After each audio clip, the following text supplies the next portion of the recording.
Kasih karunia dan damai sejahtera Allah Bapa kita dan anaknya Tuhan Yesus Kristus menyertai saudara.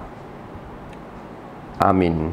Shalom saudaraku yang terkasih, di dalam nama Tuhan Yesus Kristus senang bisa menyapa saudara di tempat saudara berada hari ini dalam dimensi yang berbeda, tetapi dalam dunia yang sama. Sebagai insan yang diciptakan untuk Tuhan, sebelum melakukan rangkaian aktivitas kita pada hari ini, marilah kita mengawalinya dengan memuliakan Tuhan lewat pujian kita dan mendengarkan firman Tuhan.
Firman Tuhan hari ini terambil dari Yesaya 61 ayatnya yang ke-1.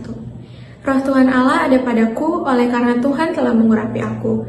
Ia telah mengutus aku untuk menyampaikan kabar baik kepada orang-orang sengsara dan merawat orang-orang yang remuk hati, untuk memberitakan pembebasan kepada orang-orang tawanan dan kepada orang-orang yang terkurung kelepasan dari penjara. Saudaraku yang terkasih di dalam nama Tuhan Yesus Kristus, ini merupakan teks yang sangat penting di dalam Alkitab. Karena teks ini sebenarnya merujuk kepada salah satu yang diurapi, yang merupakan kebutuhan mendasar seluruh umat manusia. Meskipun kita tidak boleh mengesampingkan ada salah seorang yang juga Tuhan urapi, yang lewat dia Tuhan sedang mempersiapkan jalan kepada bangsa Israel untuk kembali. Jawabannya adalah Raja Kores. Ini mencengangkan, sebab belum pernah terjadi sebelumnya seperti itu. Konsep berpikirnya adalah prinsip umum, bahwa jalan untuk kami adalah dari kami. Itu adalah prinsipnya, tetapi Tuhan melakukan cara yang berbeda. Raja Kores bukan bangsa Israel, tetapi dia adalah Raja Persia. Jika Persia menguasai Babilonia, tentu karena Israel tunduk kepada Babel karena dalam masa penjajahan, maka mereka harus tunduk kepada Persia. Tetapi Tuhan ternyata mempersiapkan pembebasan kepada bangsa Israel lewat seorang raja yang bukan Israel, yakni Raja Kores. Tetapi kemudian dari konsep itu kita semakin menyadari tentang arti anugerah, bahwasanya Israel tidak melakukan apapun, tidak melakukan perlawanan, tidak mengeluarkan modal, mereka tidak mengeluarkan uang, tetapi mereka menikmati kemerdekaan mereka setelah dikeluarkan atau diizinkan kembali dari perbudakan mereka di Babilonia. Konsep itu menghantarkan kita kepada sosok yang diurapi, sehingga Petrus langsung merespon itu dengan mengatakannya bahwa engkau adalah Mesias. Mesias itu adalah yang diurapi. Dalam bahasa Ibrani disebut dengan Masias. Dalam bahasa Yunani disebut dengan Kristus. Bahwa engkau adalah Mesias. Engkaulah yang diurapi. Engkaulah juru selamat itu. Sehingga Yesus Kristus. Siapakah yang diurapi itu? Jawabannya adalah Yesus. Dan Yesus Kristus itu tidak bisa dipisahkan, karena Yesus Kristus adalah dia, Yesus yang diurapi. Karena konsep pengurapan itu adalah sesuatu hal yang penting. Itu merujuk kepada sebuah tindakan pekerjaan yang hanya dia yang boleh mengerjakannya. Tidak boleh diwakilkan kepada siapapun. Kita mengetahui bahwa di dalam Alkitab, raja itu diurapi karena mereka memiliki jabatan sebagai raja. Kemudian imam juga para nabi, mereka mendapatkannya dan tidak bisa dipisahkan. Mereka kerjakan bagian mereka sendiri. Kemudian Yesus Kristus diurapi untuk keselamatan umat manusia. Tentu cara berpikir yang humanis dan yang dapat dipahami oleh manusia itu pula yang dilakukan oleh Allah. Sehingga ketika kita membantah kebenaran itu, maka sebenarnya kita membantah tentang kebutuhan umat manusia. Yesuslah yang kemudian menyatakan itu setelah ia berada di sinagog dan membukakan itu dan kemudian berkata, hari inilah genap apa yang dinubuatkan oleh Yesaya, bahwa akulah yang dinubuatkan itu.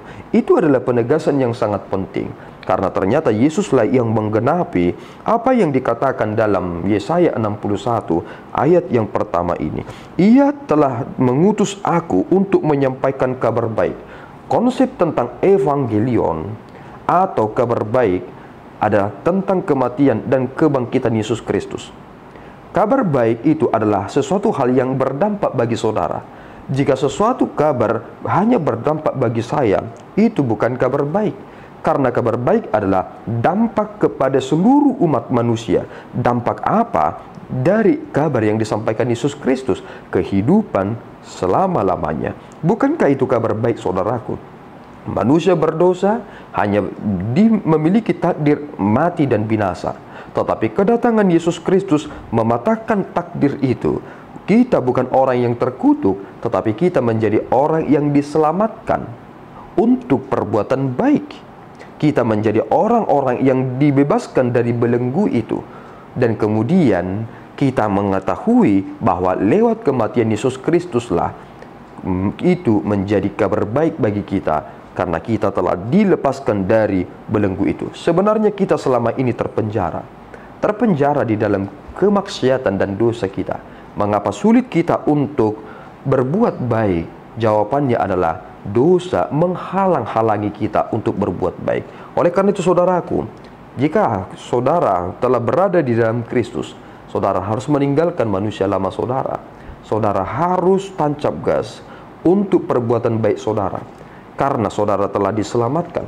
Dan sekarang tanggung jawab saudara adalah lakukanlah yang baik, dan itu adalah respon saudara untuk mengucap syukur atas anugerah yang telah saudara terima. Tuhan Yesus memberkati. Kita berdoa. Ya Tuhan, kami bersyukur atas berkat-Mu. Terima kasih Bapa atas anugerah yang Tuhan telah berikan kepada kami.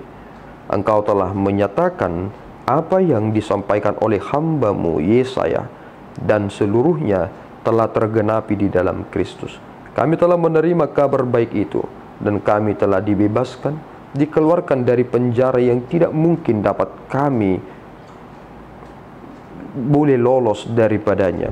Tetapi Engkau telah menolong kami, Engkau mengizinkan kami menikmati kemerdekaan kami. Terpuji Engkau ya Bapa, di dalam Yesus kami telah berdoa dan mengucap syukur. Anugerah Tuhan kita Yesus Kristus, kasih setia Allah Bapa kita, dan persekutuan Roh Kudus menyertai saudara. Amin. Tuhan Yesus memberkati.